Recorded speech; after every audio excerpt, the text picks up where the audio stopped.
दोस्तों, इस वक्त महाकुंभ को लेकर हर तरफ एक चर्चा का विषय बना हुआ है। देश हो, प्रदेश हो या दुनिया हो, हर तरफ महाकुंभ ही महाकुंभ हो रहा है। इसी को लेकर आज एक बड़ी खबर हम लेकर आए हैं।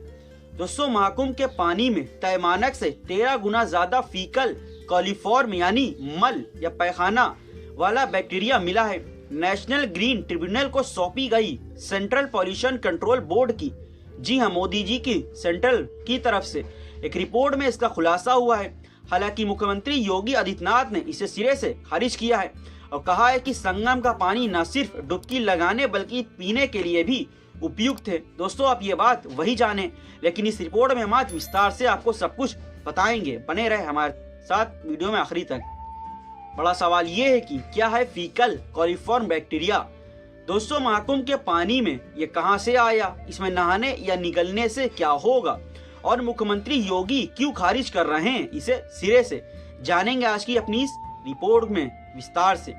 सवाल नंबर 1, महाकुंभ के पानी में मिला फीकल कॉलीफॉर्म बैक्टीरिया क्या है, तो इसका जवाब सुनिए। बैक्टीरिया शब्द सुनते ही लोगों के दिमाग में सबसे पहले यही बात आता है कि इंसानों को नुकसान पहुंचाने वाला एक सूक्ष्म जीव है। लेकिन 99% बैक्टीरिया हमें कोई नुकसान नहीं पहुंचाते, लेकिन सिर्फ 1% ही ऐसे होते हैं जिनसे जानलेवा बीमारियां होती हैं। तो होते तो हैं 1% कम से कम। फीकल कॉलीफॉर्म बैक्टीरिया दोनों कैटेगरी में आता है।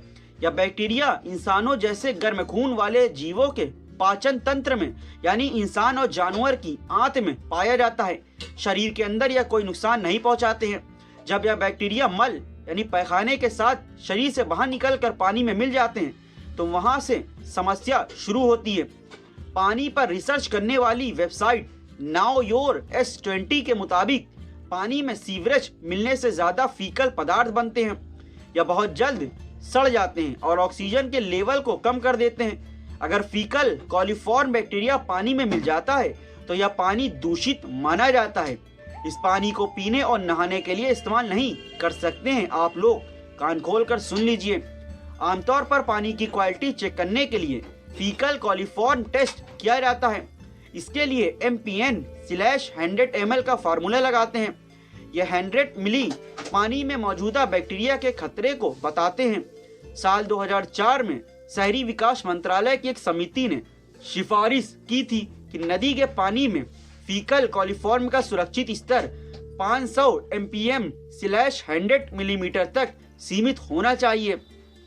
वहीं बहती नदी में इसका लेवल 2500 MPN, जी हाँ, 2500 MPN/100 ml होना चाहिए।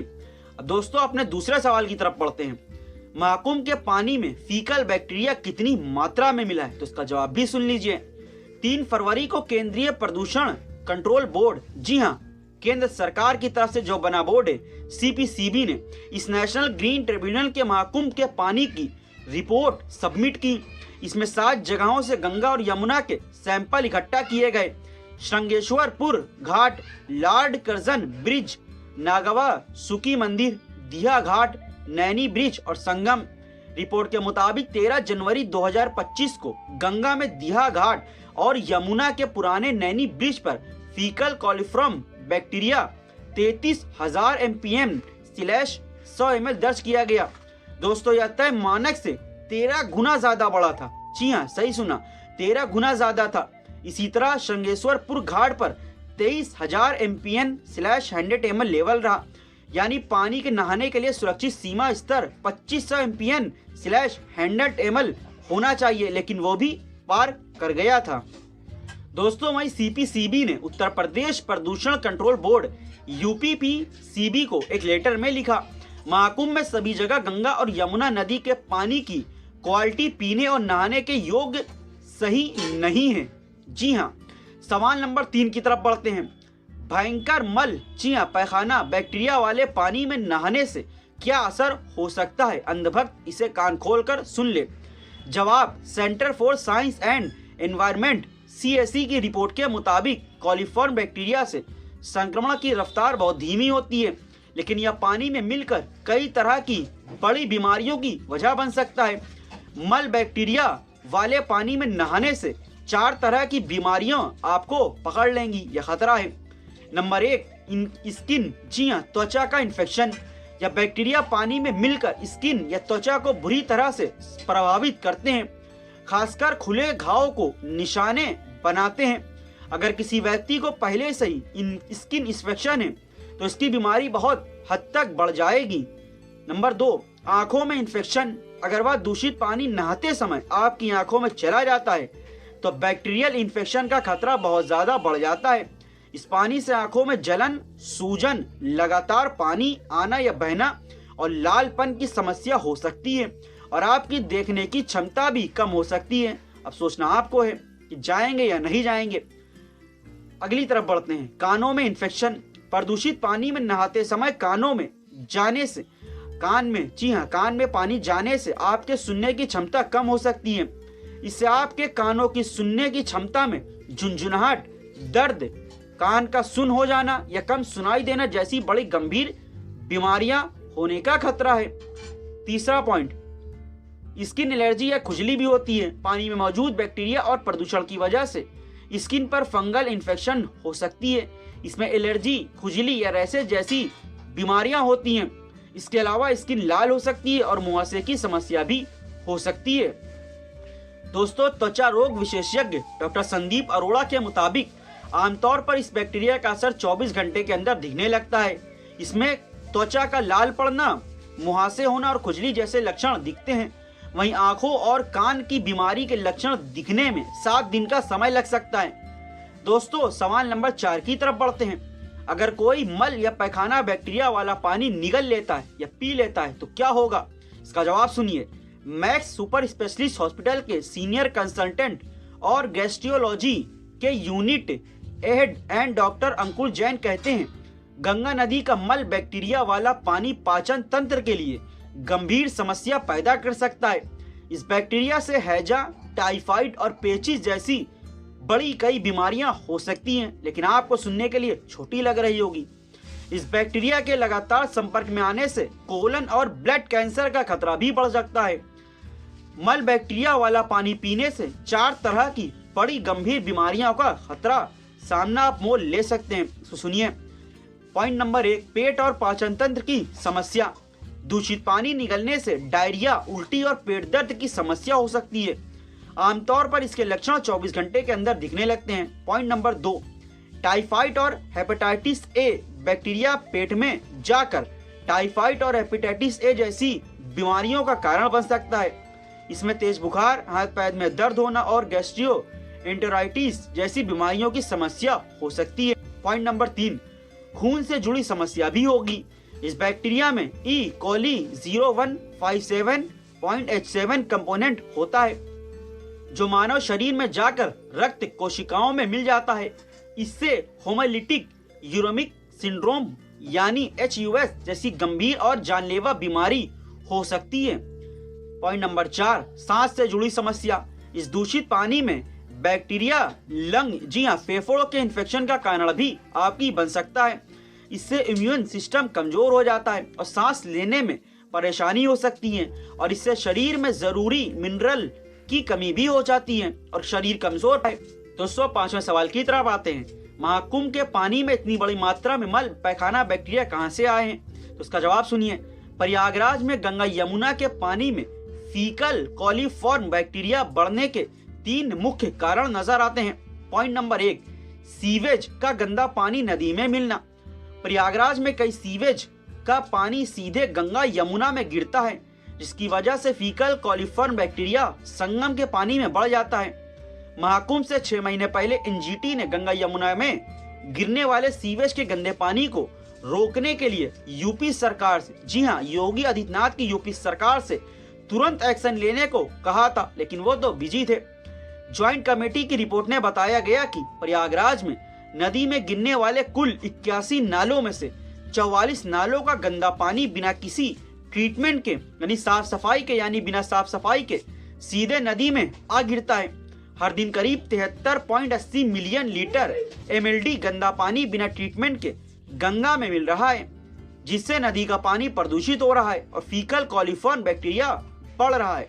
हालांकि यूपी सरकार का कहना है कि इस समय ट्रीटमेंट पानी सफाई के बाद ही गंगा यमुना में सीवेज वाला पानी गिर रहा है।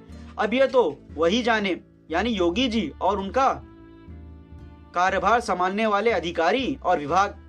टेम्परेरी टॉयलेट और खुले में शौच, ये दूसरा पॉइंट है। महाकुंभ के लिए मेला क्षेत्र में 1,50,000 टेम्परेरी टॉयलेट बनाए गए हैं। इनसे निकलने वाले गंदे पानी को भी सही से ट्रीट नहीं किया जा रहा है। कुंभ से ही कई ऐसी वीडियोस भी सामने आई थी जहां लोगों ने खुले में ही नदी किनारे शौच किया है। इन वजहों से भी नदी में मल या पैखाना बैक्टीरिया पहुंचा है। करोड़ों लोगों का स्नान एक साथ करना दोस्तों, ये भी एक बड़ी वजह है। भले ही आस्था का कारण क्यों ना हो, हम किसी की आस्था को ठेस नहीं पहुंचा रहे, मगर जब बीमारी होती है तो नाम पता पूछकर नहीं आती है, और धर्म तो बिल्कुल नहीं। सीपीसीबी की रिपोर्ट में ही कहा गया है कि महाकुंभ मेले के दौरान बड़ी संख्या में लोग नदी में स्नान करते हैं एक साथ। लोगों की स्किन या चमड़ी, कपड़े, शरीर से भी गंदगी और बैक्टीरिया नदी के पानी में मिल जाते हैं। इस कारण मल या पैखाना बैक्टीरिया का घनत्व, डेंसिटी पानी में बढ़ जाता है। अब सवाल नंबर 6 की तरफ आते हैं। महाकुंभ के प्रदूषित पानी पर सरकार का क्या कहना है? जी हाँ, योगी सरकार का, क्योंकि उत्तर प्रदेश में ही महाकुंभ चल रहा है। तो जवाब सुनिए। मुख्यमंत्री योगी आदित्यनाथ ने यूपी विधानसभा में बुधवार 19 फरवरी को कहा, प्रयागराज महाकुंभ का पानी स्नान और पीने आचमन लायक बिल्कुल साफ है। कुछ लोग महाकुंभ को बदनाम करने के लिए दुष्प्रचार कर रहे हैं। महाकुंभ में अब तक 56 करोड़ 25 लाख से ज्यादा श्रद्धालुओं ने स्नान किया है। इस तरह के झूठे आरोप उन करोड़ों लोगों की आस्था के साथ खिलवाड़ करने जैसा होगा। दोस्तों, अब ये सवाल तो योगी जी से बनता है कि सीपीसीबी जो बोर्ड है वो केंद्र सरकार, जी हाँ, मोदी सरकार के अंडर में आता है। क्या वो सीधे सीधे मोदी को चुनौती दे रहे हैं? आगे सीएम योगी ने सीपीसीबी की रिपोर्ट का जिक्र करते हुए कहा कि फीकल कॉलीफॉर्म बढ़ने के बहुत सारे कारण हो सकते हैं। सीवेज लीकेज इसका मुख्य कारण है। साथ ही नदियां चैनलाइज नहीं होने की वजह से भैंस, गाय और अन्य जानवर नहाते और गोबर कर देते हैं। इस वजह से भी फीकल कॉलीफॉर्म की मात्रा बढ़ जाती है। दोस्तों, ये तो योगी जी के शासनकाल और अधिकारियों को सोचना चाहिए पहले से। अब आगे चलते हैं। मुख्यमंत्री योगी ने आगे कहा कि Uttar Pradesh pollution control board UPPCB ने 12 जनवरी से लेकर 13 फरवरी के बीच 8 बार संगम नोस के पानी से सैंपल टेस्ट किए, जिसमें फीकल कॉलीफॉर्म की मात्रा मानक के अनुरूप पाई गई। इधर एनजीटी ने बुधवार को कहा कि महाकुंभ में गंगा नदी के पानी की शुद्धता पर यूपी सरकार और यूपीपीसीबी की रिपोर्ट में डिटेल्स जानकारी नहीं है। एनजीटी ने यूपी सरकार को एक हफ्ते में महाकुंभ के दौरान गंगा नदी के पानी की नई जांच रिपोर्ट पेश करने को कहा है। दोस्तों, ये तो महाकुंभ था आस्था का विषय, लेकिन सवाल हम आप जनता से ही पूछना चाहेंगे कि आस्था के साथ साथ क्या हमें और आपको अपने जीवन और शरीर की देखभाल नहीं करना चाहिए? आस्था है जरूर है, लेकिन किस तरीके से गंगा जमुना या देश हो या वो है प्रदेश हो, वहाँ की नदियाँ प्रदूषित हैं, क्या इस पर हमारी राज्य सरकार हो, केंद्र सरकार, इनको सोचना नहीं चाहिए? या सिर्फ वो अपना कमाई का जरिया देख रही है? क्योंकि जिस तरीके से महाकुंभ में आने वाले लोगों से जो खर्च होता है, उससे यूपी सरकार को भी फायदा मिलता है और उसके बजट कोष में भी बढ़ोतरी होती है। हाँ, ये बात अलग है कि यूपी सरकार सिर्फ अपने बजट कोष की बढ़ोतरी देख रही है, लेकिन क्या इससे आम श्रद्धालुओं की जान को कोई खतरा नहीं है? दोस्तों, इसको लेकर हमारे वीडियो को कमेंट में नीचे जरूर लिखें। वीडियो कैसी लगी उसे लाइक और शेयर करना जरूर ना भूलें। हमारे चैनल को ज्वाइन कर सब्सक्राइब भी कर ले, ताकि इस तरह की विषयों पर हम और आप दोनों एक साथ जुड़ सके और कुछ बातों को हम आपके सामने रख सकें। दोस्तों, फिर मिलें कुछ और नई वीडियो को लेकर। तब तक के लिए अभी हमें इजाजत दें। जय हिंद।